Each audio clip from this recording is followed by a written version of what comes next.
laboratoire, donc apporter de la nouveauté dans les produits et les méthodes.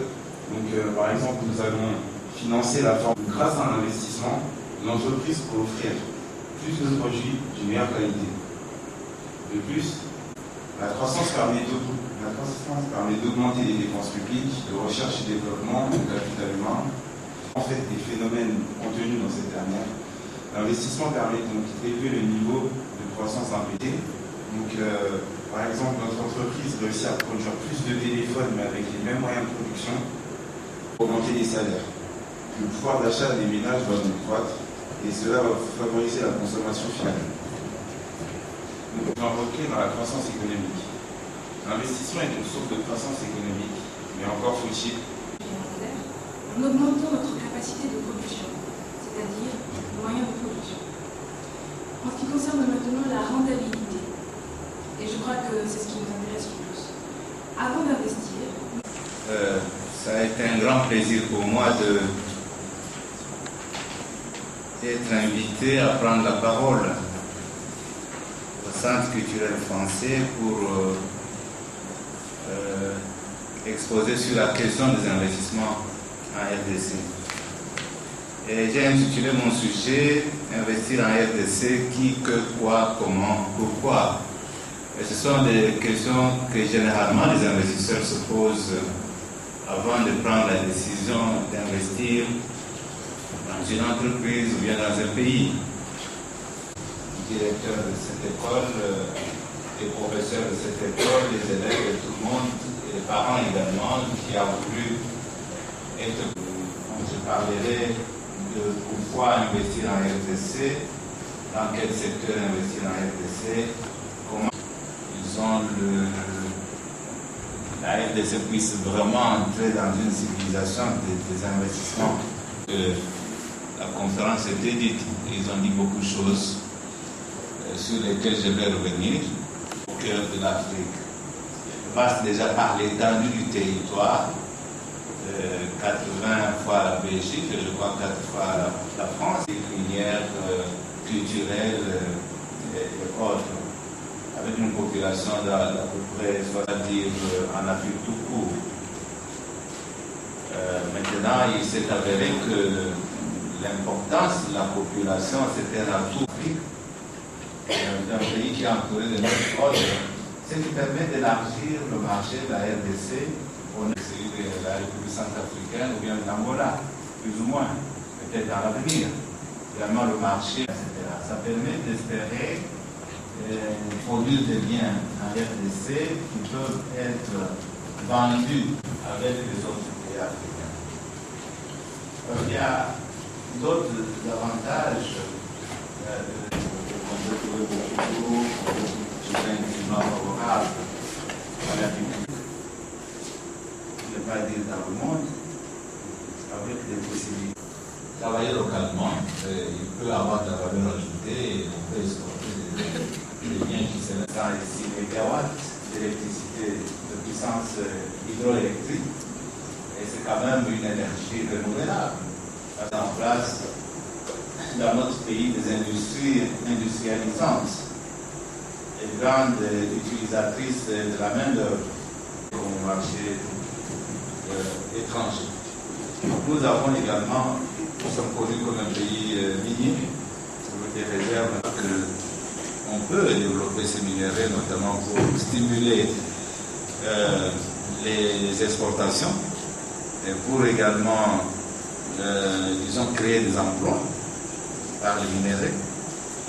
Le tout, nous sommes un pays à merveille touristique, avec ces parcs nationaux, dont c'est un classé patrimoine mondial pour l'UNESCO, par l'UNESCO, et beaucoup de réserves naturelles qui n'ont pas encore été, disons, atteintes par la mondialisation, ou bien qui sont encore sauvages. Il y a des réserves qui sont encore pour nos et autres. Je crois que c'est franchement des opportunités qui peuvent permettre de développer un tourisme, même de masse, en RDC. Et je crois qu'à ce titre, on viserait essentiellement les pays francophones, parce que la RDC et le deuxième pays francophone dans le monde, il faut que nous puissions absolument sortir d'une francophonie qui est seulement culturelle. Nous voulons vraiment que nous ayons une francophonie qui est économique et sociale. Parce qu'en fait, avant de devenir investisseur, beaucoup commencent à être des touristes. Il faut connaître le pays, la potentialité. Comment faire pour développer cette potentialité? Comment attirer des investissements? Et je crois que cela peut être perçu dans la stratégie. Je crois qu'il faut quand même reconnaître qu'à l'arrivée au pouvoir du président Kabila, il a pris un train de mesures qui montre qu'on a une économique qui était en recul, un très fort recul avant lui. Liberté de change. Parce qu'avant, pour rapatrier l'argent à l'étranger, c'était la croix et la bannière. Il fallait passer par les banques privées, puis la banque centrale, fallait faire des déclarations et tout. Maintenant, c'est tout à fait libre de pouvoir exporter dans son pays les revenus générés par son travail ou bien son investissement en RDC. Il y a une politique de réduction progressive de la fiscalité intérieure, nous en parlerons, et il y a des structures d'appui au secteur privé comme dans l'appui qui ont été mises en place. Je crois qu'on peut observer à travers les paramètres qui sont au tableau le bon comportement de ces paramètres. Donc en 2000, on est parti d'une situation qui était désastreuse, il faut le dire, avec le taux de croissance, moins 14, etc. Et on est en train de monter petit à petit en puissance. Avant la crise économique de 2008, on espérait atteindre un taux de croissance de 2 chiffres. Il faut travailler pour que la visibilité soit au rendez-vous. Alors là, qui sont prévus au profit des secteurs concernés, notamment l'agriculture, l'agro-industrie, les industries diverses, les infrastructures, l'hôtellerie, le tourisme, etc. Et dans le cadre de ces incitations, il s'agit en fait de notables par rapport à des gens qui vont chercher des prix. Nous pensons également à la formation. Et cette formation, mais il faut quand même dire que pour faire des affaires, il faut aussi connaître l'anglais. Il faut une culture d'entrepreneuriat, on l'a dit. En conclusion, notre pays est vraiment prêt à tous les niveaux dans les systèmes d'enseignement secondaire, on puisse mettre en place la culture d'entrepreneuriat. Parce que ce n'est pas normal que les enfants terminent les études et se chargent de travailler pour l'État, deviennent des fonctionnaires, mais ils seront payés 30 000 francs. Mais s'ils sont entrepreneurs, qui terminent et qui ouvrent des boutiques à Kato, ils ont beaucoup plus d'argent que les gens qui ont cherché à travailler, même dans une banque. Le guichet unique de la NAFI est là disposé à accompagner les investisseurs. Et donc voilà, nos portes sont ouvertes. Merci beaucoup.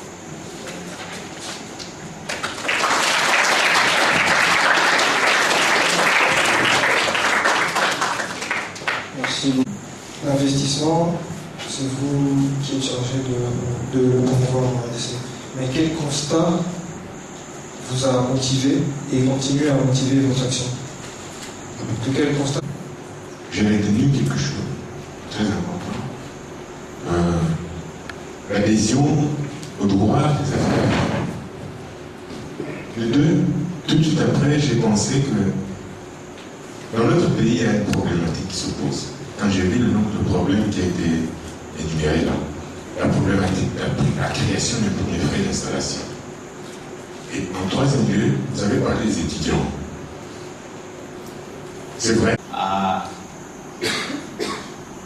réduire la pauvreté en RDC, en créant des emplois, en permettant